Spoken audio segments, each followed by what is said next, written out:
I got a 6-year-old, got a 4-year-old, and so there's this movie that we watch on repeat. In fact, there's 3 of them, and we we watch all 3 of them. Cars 1, 2, and 3, right? There's a character in this movie. His name is Mater, right?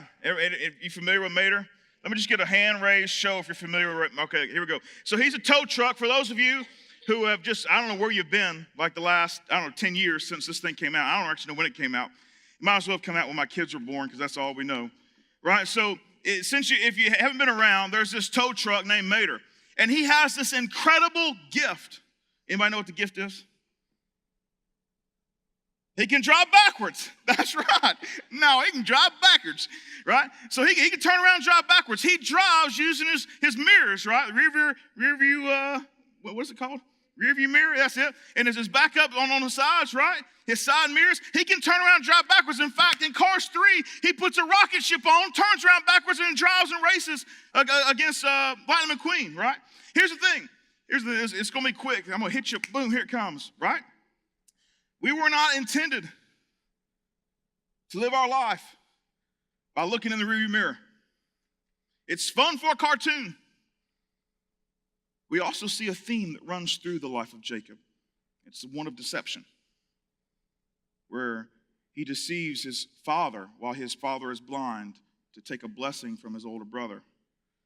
He deceives his father again with his mother to go off to a far land and get the blessing of his dad to go and marry. He then is deceived himself by his father-in-law, who tricks him and gets him to marry his older daughter instead of the younger. And then he has to stay there another 7 years. A bunch of deception is happening in his life.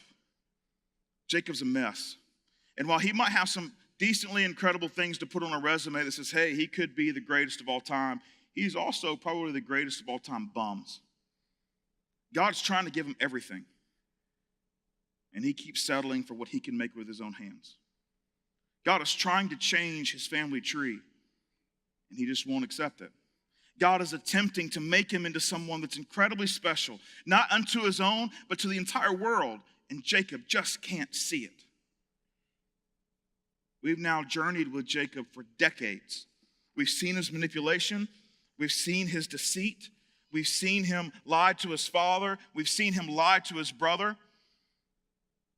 We've seen him steal. We've seen him wrestle with God. We've seen God over and over again say, please, let's just give it a chance. Let's start over. And yet Jacob just doesn't get it. Well, now it's time to pay the piper, right? Finally, it's time. He can't run from his older brother forever. His older brother's Esau, the one that he lied to and manipulated, negotiated with.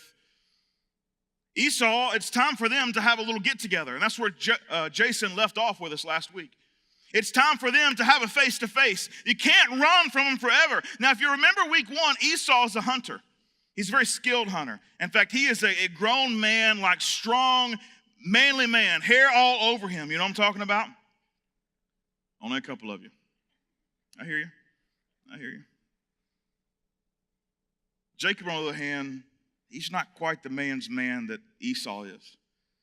In fact, he's described as someone who kind of hangs around the tents and does duties like that. He makes his living with his mouth, while Esau makes his living with his strength. And it's time for the two of them to meet up. Now, Jacob understands, hey, let me bring the best I got to the table. I'm going to use my mouth. I'm going to use my brain. And so I'm going to get this big offering together. I'm going to get this big offering together, this herds, this livestock, this money, all these things, and I'm going to send them on to them, people, all this kind of stuff. I'm going to send them on ahead of me so that when my brother sees them, it might kind of soften the blow a little bit. They're just going to soften the blow just a little bit because he's going to be angry. He's going to be frustrated. He's going to be out for blood. He's going to be out for vengeance. Remember, the reason he fled to go find a wife, or to go find 4 wives, right? The reason he went to do that was because he was scared Esau was going to kill him.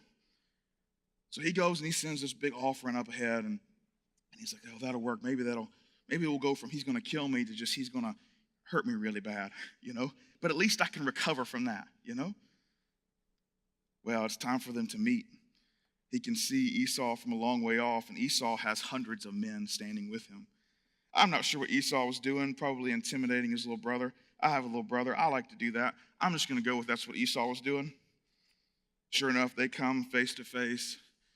And Jacob bows down at Esau's feet. We all know what's happening here. He doesn't mean it.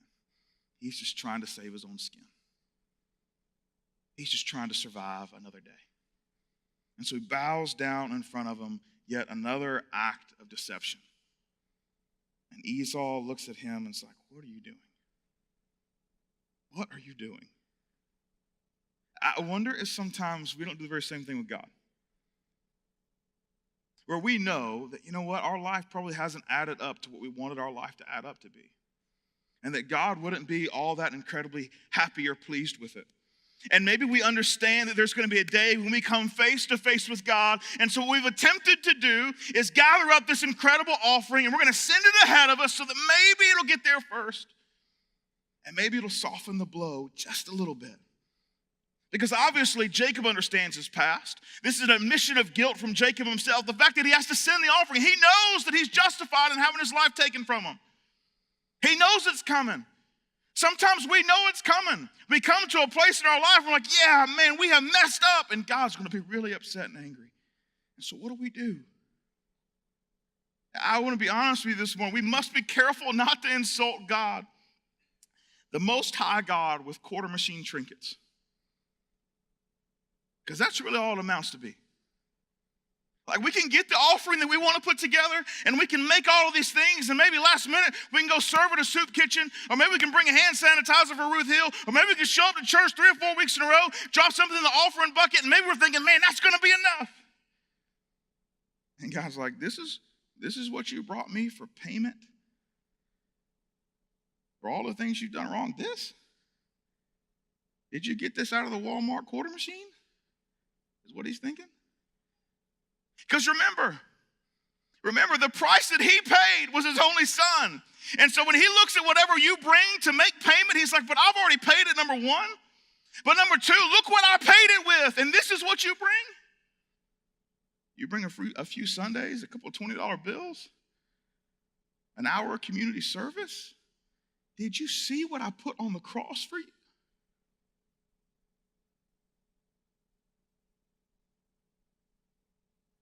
It's human nature, though. I mean, goodness, we're Jacob. We're trying our best just to survive. Thankfully for Jacob, Esau ain't mad. Esau's all right. In fact, he actually tells Jacob, he's like, wow, what is all this? And he says, oh, that's an offering. You deserve it. Look, in fact, he says, I've already got all I need. You know, I already have all I need. What is this? He said, oh, no, you got it. You take it. Please take it. They get back together. They're kind of reunited for a brief moment, and then they find excuses to split and separate. Life goes on for Jacob and his sons, and he's got quite a few of them now. Nothing really changes. In fact, there's a story right here before we get to the kind of the focus of this morning. There's a story in between where that happens in Genesis chapter 33. We go to chapter 34. And there's a story in between there where one of Jacob's daughters, I think it's his only daughter at this point, her name's Dinah. She's from Leah. So if you remember from a couple weeks ago, he had one of his wives named Leah. It's his very first wife. The daughter from that, she's out hanging out with some other lady friends. Her BFFs are hanging out. I don't know what they're doing. There's not like a Middle Eastern mall at the moment. But they're out doing something. And this one guy sees her, and he takes advantage of her. The Bible is very, very descriptive with it. She's forcefully taken advantage of, is the best way, I guess, to put it. Well, that gets back to her brothers, and she's got quite a few brothers. And they're pretty upset. And so they come in from the fields because they're ready for a fight. We will avenge our sister's honor. Well, the father of the guy that took advantage of Dinah, he comes out, he realizes he's about to face a butt whooping. And so he tries to mitigate. He's like, well, let me, how about this? Look, my son really wasn't taking advantage because he loves her. He loves her and he wants to marry her, right? And so he wants to have her, he wants to marry her, he wants to honor her, right? That's the little spiel he gives, you know, trying to make up an excuse to save his son. Well, Jacob goes all in for it, which makes me a little aggravated as a dad.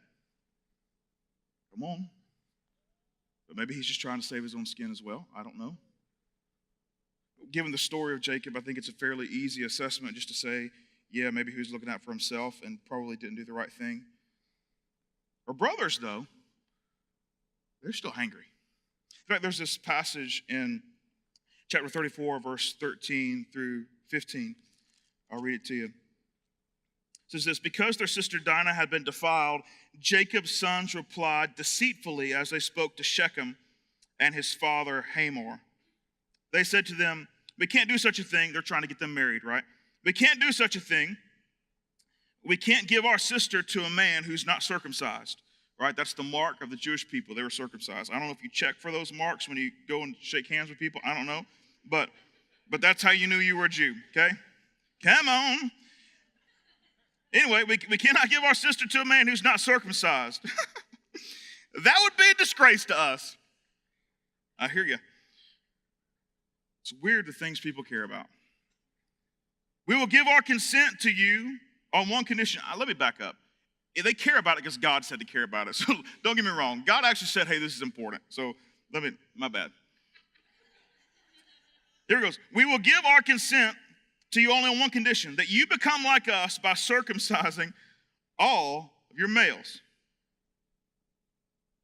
Yeah. All of them. Not just the one that's getting married. All of them. Right? Now remember, in the passage it says they deceitfully said, because they knew what it's like to be circumcised. And they knew there was going to be a period right after that where it was going to be a little downtime. You know, just a little bit of you're going to need a little R&R, a little rest and relaxation, a little bit of let me just chill for a second, you know? And so they waited. They waited for that to happen. And sure enough, in that downtime, they got their swords and they got every sharp thing they could find and they just destroyed them all.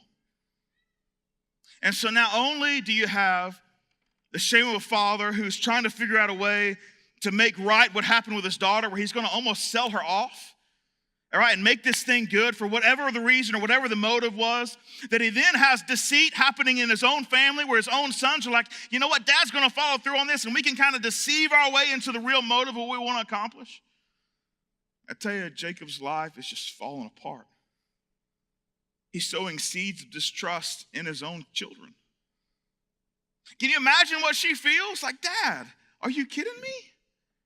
I came and told you that this is what he did to me, and your best response is, oh, he probably loves you. Y'all should get married.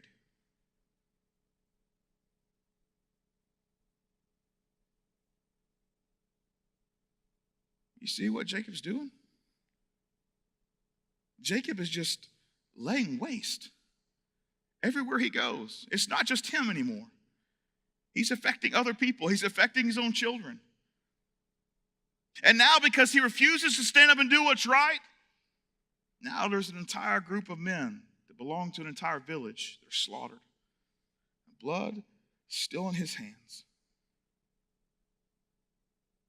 And after all of that,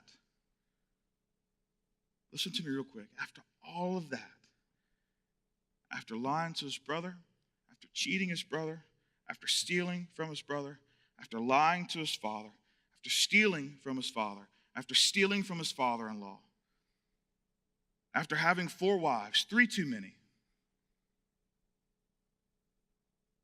after not doing what's right for his own daughter who was raped,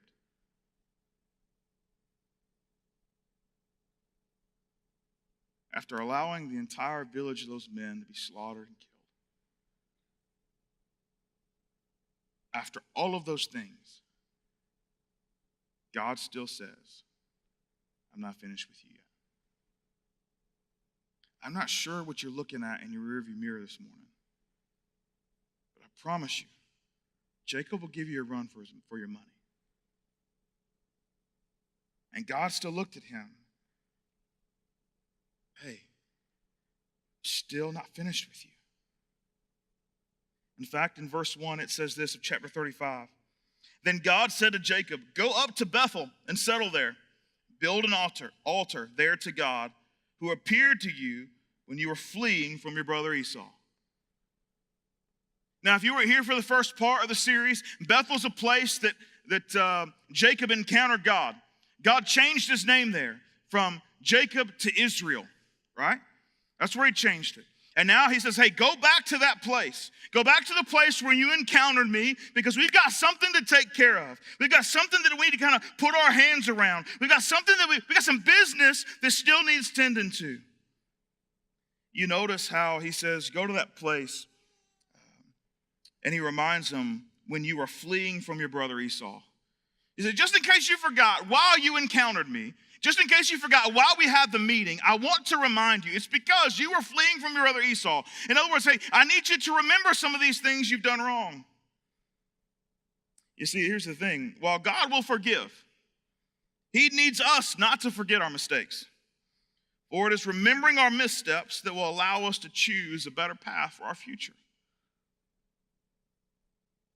So God will forget it or forgive it. But he does not want us to forget it, because he doesn't want us to repeat the same thing over and over again. He's saying, hey, will you learn? Go back to the place that I met you and I wrestled with you and I changed your name, because it didn't sink in well there. But I know one thing you have learned. You learned the reason you were running.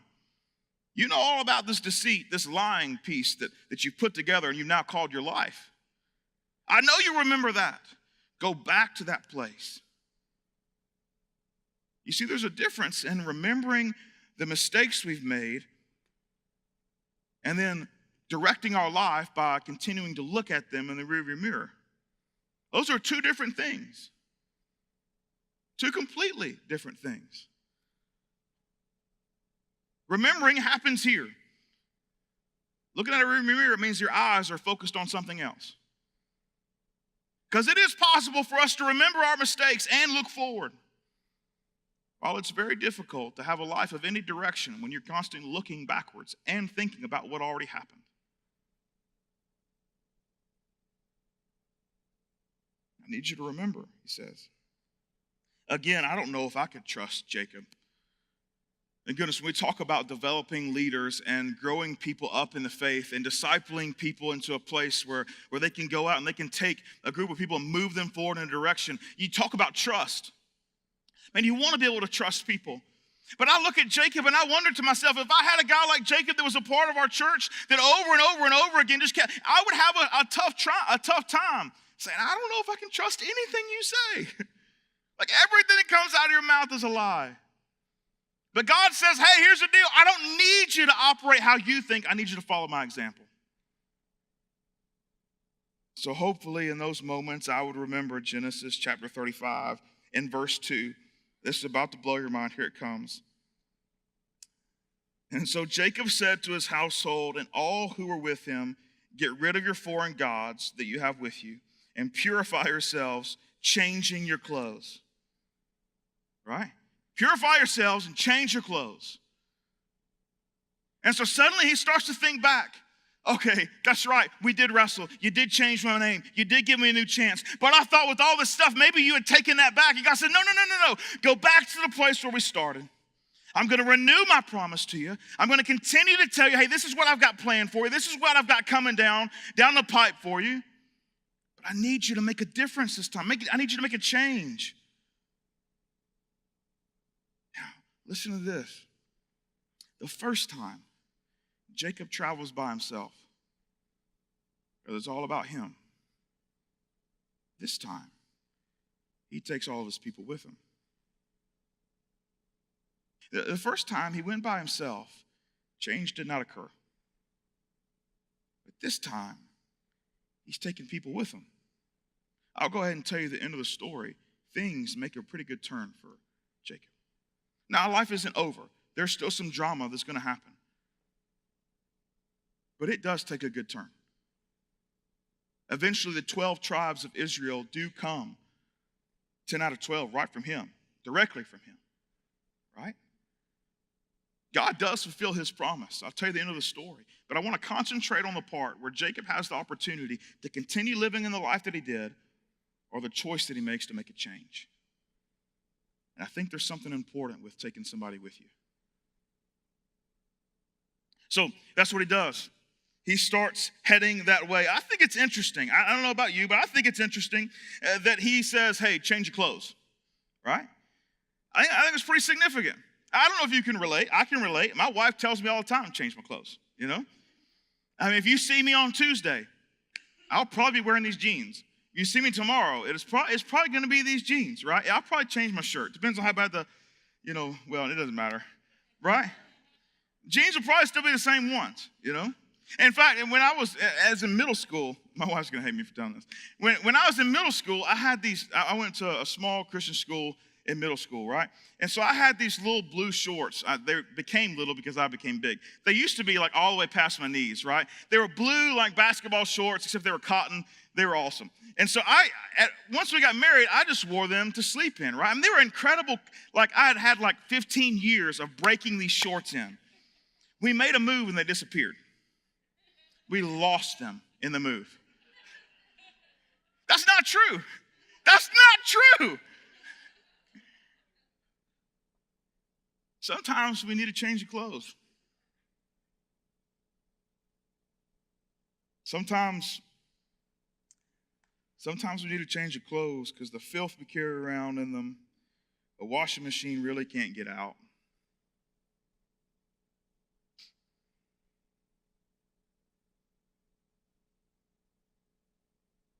Sometimes we just need to change clothes.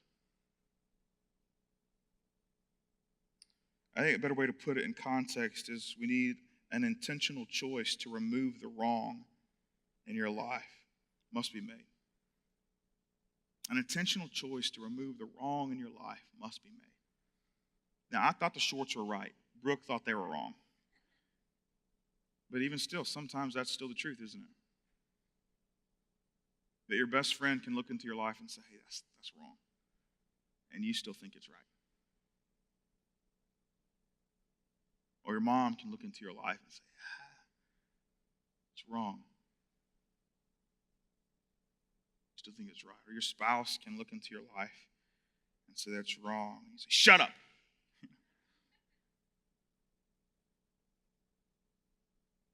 I think sometimes it's difficult for us to see just how ugly what we're wearing is. And it's good to have some people with you that can say, hey, this is silly. I could change. Verse 3 says this. Then come, let us go up to Bethel, where I will build an altar to God who answered me in the day of my distress. That's what Jacob says. I like that he decides to build an altar to mark the occasion. See, it's not something that's just going to happen in me. It's not just an outward change of clothes, because eventually I will put some other clothes on. But he builds an altar. He says, I will make a statement that this occurred in my life. A visible statement that this has happened in my life. I think the other incredible thing there is that Jacob is a little honest with his people. You read it there again. It says, I will build an altar to God who answered me in the day of my distress and who's been with me everywhere I've gone. That's an admission, right? Because then his people were like, day of distress. Oh no, I thought you were our leader this whole time. Like I thought God did this whole thing. It's a little confession there that, hey, things haven't always gone my way. In fact, things have been difficult, and a lot of times it was my causing. He said, I have to build a place to God because honestly, my mouth hasn't gotten me out of everything I needed to get myself out of. My negotiating skills have really gotten me in more trouble than it's gotten me out of.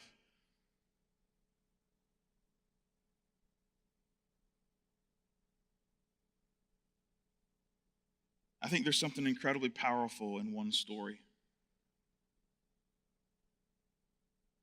I think it just takes courage to tell it. This is something that stuck with me for the last 6-7 years. It's that your story of darkness told in light brings life. And notice I choose my words carefully. When we say told in light, that means that when we tell our story, there's a way for us to tell what we've been through so that it makes sure it puts the glory on Jesus and what he's done in you and not the glory in the things you happen to escape, which some of those stories are incredibly funny. right? You go back to high school, college, or last weekend, and you're like, hey, let me tell you what happened and how Jesus saved me. Those are really entertaining. I'm just not sure it's great for us to share in that mode where it glorifies that instead of glorifying the Father. Your story of darkness told in light brings life. You sit on a story of redemption for those of you who have given your life to Christ. And some of those details, they're a little painful, they're a little stuck, but there are other people that are just like you who you rewind 10 years are sitting in that very same place and thinking, man, nobody else is experiencing what I'm experiencing. I don't know what to do. I can't call anybody. I can't talk to anybody. There's no one out there that understands or can empathize. And you're sitting 3 hours away from them in church every Sunday.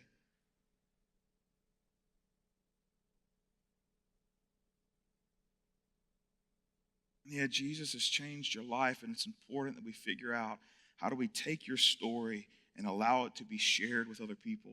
I'm not talking about put it on a video screen or come on the stage and talk. I'm just saying that you go through the process of figuring out, how do I share my story in a one-on-one cup of coffee, over breakfast, over dinner, over lunch, or at a park?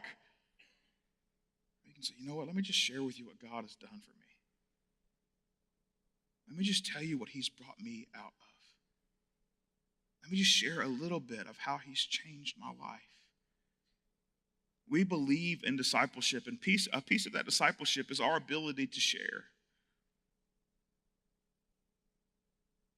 That we share that we weren't perfect, but that God forgave us of our sins, and we still aren't perfect, and that grace continues to be renewed every single morning. Your story is powerful when told in light. It brings life. It honestly brings life. So Jacob continues. Let's go to verse 4. So they gave Jacob all the foreign gods they had and the rings in their ears, and Jacob buried them under the oak at Shechem. As you might say, okay, this is a Bible verse for no earrings. Here we go. I knew there'd be one in there, and here it is. You got to back up and know a little bit.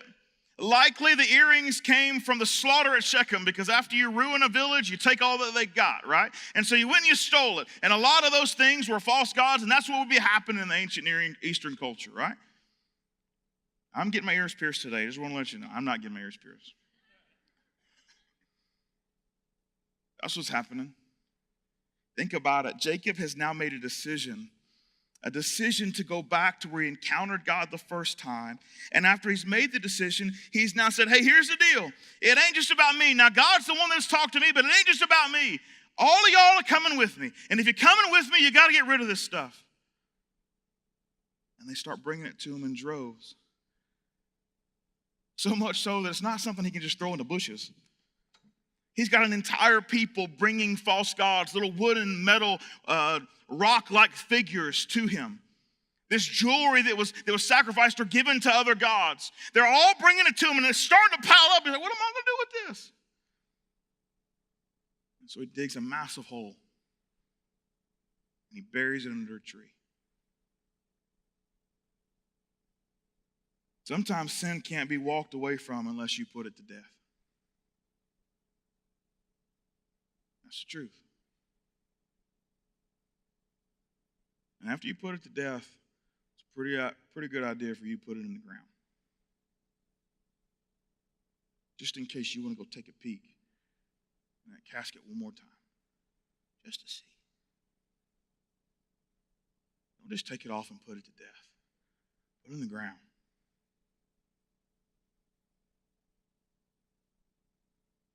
You know, I think this is my favorite part of this little story. It's verse 5.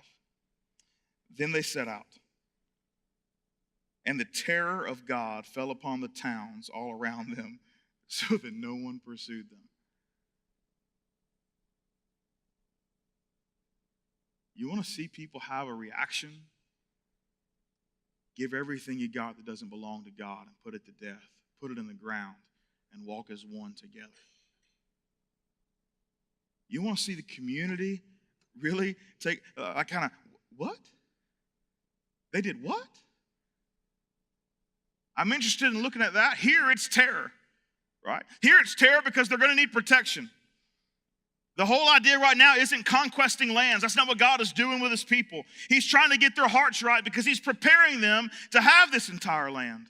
But that's not what they're up against right now, so they need protection, so here it is. I tell you, if we could get together as one, bring all of our false gods and the things that don't belong in our life, and we could put them to death and put them in the ground, and as one then move towards a place where we're closer to God, to encounter what he wants from us, and then set out to go do it, there would be a reaction in this community.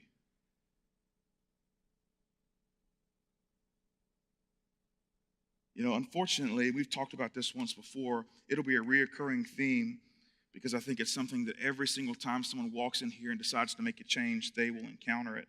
It's this: the more radical the change in your life, the more radical the reaction from those in your world, and it won't always be good. Think about it, right? So let's just pretend last weekend just was the greatest weekend you've ever had in your entire life, right? The greatest weekend, right? I don't know how you air quotes that. Fill in the blanks, right? And then all your friends went, man, this is the most incredible thing ever. Oh my goodness, this is great. Good gracious alive. And you come today and you decide, you know what, maybe God does want something different for me in my life. And you bring all that stuff that doesn't belong and you lay it at the feet of Jesus and say, hey, here it is. I'm going to put it to death. We're going to put it in the ground so that it can't get out. And then you walk out here the next day and the guy's like, man, are we going to do that again? And you're like, probably not going to do that again.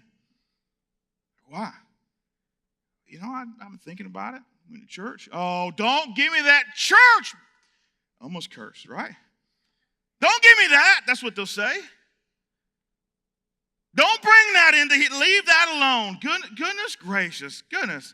If you're single, be like, what are you doing? Did you get a wife or something? That's what they're going to say. I love my wife, by the way. The reaction is terrible, though, isn't it? For those of you who have been through it, who've made a change and the people don't believe you. Or maybe they kind of believe you, but they wish you wouldn't have because they counted on you to be part of their soiree. That's a tough place to be. And in fact, that's the thing that probably happens more often than anything else. Is you make a decision sitting in the chair and you walk out the door and it's just too hard. I want to tell you that on those days, those Monday mornings, give me a call. I'll walk with you through the day. You're in a group, give your group leader a call. They'll walk with you through that day. When suddenly your plans for next weekend get canceled, or your plans for whatever get canceled because you know this is probably just not something I should be involved with. And like, what I'm going to have with this huge, massive hole that's going to tempt me this way or that way. Man, give somebody a call. Don't do the Jacob thing and go back to the place by yourself. Take some people with you. Take some people with you. They're willing to go. I'm willing to walk with you. You see, at the end of the day, change requires movement. Movement requires courage.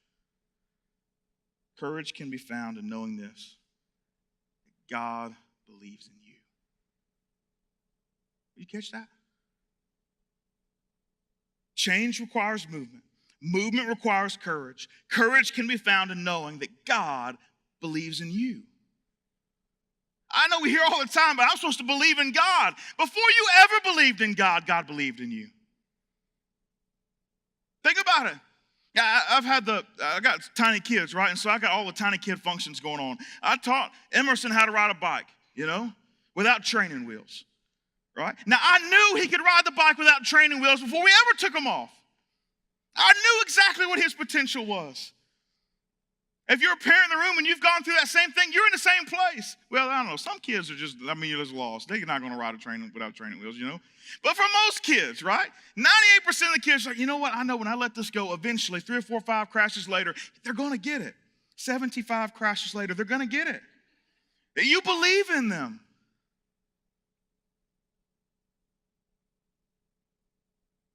God believes in you. I got proof God believes in you. It's not theoretical.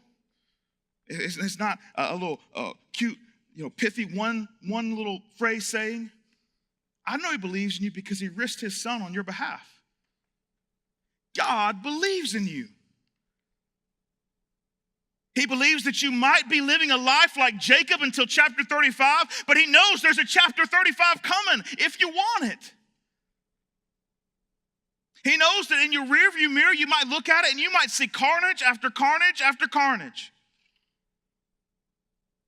He believes in you. He believes that things can change. He believes that you can make a change. He believes you can pull a Jacob.